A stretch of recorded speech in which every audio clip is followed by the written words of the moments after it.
On the eve of an overseas trip, the US Republican presidential candidate Mitt Romney is taking aim at President Barack Obama's foreign policy record.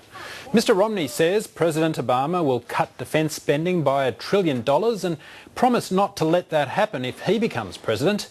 The candidate also called on President Obama to explain a series of leaks about covert US operations overseas. This conduct is contemptible. It betrays our national interest. It compromises our men and women in the field. And it demands a full and prompt investigation by a special counsel. Well, for more on the US presidential election campaign, we're joined in the studio now by Dr. David Smith. He's a lecturer in US politics and foreign policy at the US Study Centre at the University of Sydney. Dr. Smith, thanks very much for coming in and talking to us. Mitt Romney's trip that he's embarking upon to Europe gives us an opportunity to talk about the foreign policy credentials of the two candidates for this year's election. Yeah, that's right. And foreign policy is something that Mitt Romney has actually tried to keep out of the debate up until this point, because he's wanted the focus entirely on the economy. Up until this point, foreign policy has been seen as a strength of Obama. He's actually the first Democrat since Franklin Delano Roosevelt to go into an election with a foreign policy advantage. Well, are we seeing Mitt Romney trying to do what Barack Obama is perceived to have done quite successfully, where he's taken Mitt Romney's perceived strength as an economic manager and turned that against him and turned it into a negative for Mitt Romney? Now, is Mitt Romney himself going, right, okay, well, we can both play that game. I'm going to turn foreign policy against you, Barack Obama? That's what he's trying to do. I don't think that he's succeeding very well at the moment. I mean, all of the controversy about the leaks has been around for months now, and it's not an issue that the American people seem to be paying much attention to.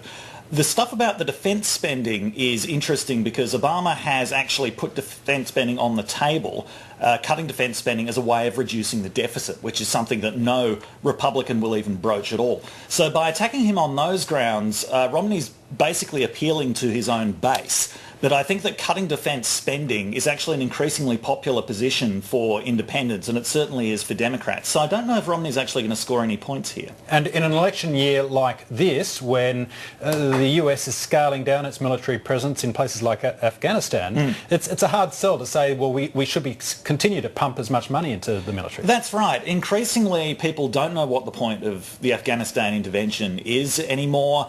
Increasingly, foreign intervention is just a lot less popular than it used to be. I mean, there's not a huge clamour in the US population for intervention in somewhere like Syria, for example, because people are very wary now of basically picking sides in a civil war. So this belligerence that we're seeing from Romney, again, I think it's going to appeal to his own party, to his own base, but I don't think it's got a huge appeal to independents. Nevertheless, a US election campaign is a marathon, it's not a sprint. That's right, yes. Mitt Romney has got at least people taking notice of the fact that he's jumping on a plane and going overseas. Now, what's that tell us about where his priorities lie?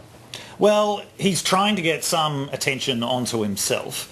And he's picked a good time to do it. I mean, not of his own making, but there is this lull in the campaign because of the Colorado shootings. He's also trying to put a bit of distance between himself and George W. Bush. George W. Bush basically flaunted his lack of interest in the rest of the world. He didn't have a passport until he became a presidential candidate, whereas Romney is actually a man of the world. Romney's lived overseas. He lived in France for 2 years as a Mormon missionary. He actually knows something about other countries, and he's actually done business internationally. So Romney wants to be a bit more statesmanlike than George W. Bush was, and also more statesmanlike than any of his competitors in the primary were. So he wants to convince the Republican Party that they actually made the right choice nominating him for president, and that they should get behind him because he has the ability to be statesmanlike in a way that hasn't been seen for a while in the Republican Party. Okay, as missionary positions go for Mr. Romney, France would have to be one of the plum postings, I guess. Where is he heading on this trip? What's on his route? He is heading to Britain, Poland and Israel. So these are three notable allies of the US in the last 10 years. I mean, Britain and Israel are fairly obvious. Poland might take a bit of explaining. Poland is one of the favourite European countries of American conservatives. It's highly religious. It sent troops to the Iraq War. It's got a conservative government. And so he's really appealing to conservative America by going to Poland as opposed to going to what conservatives derisively call old Europe, which is France and Germany. So he's visiting these three allies. He's probably not going to be put in a position where he's made really uncomfortable, and this is going to be a very carefully stage-managed tour. All right, let's just look at the race overall. How do you think each candidate is faring? Look, it's very close at the moment. I think that if the election were held tomorrow, Obama would win a close but clear victory. So Romney definitely has some ground to make up. As always, we're seeing worrying economic news from Europe, the threat to Spanish banks at the moment.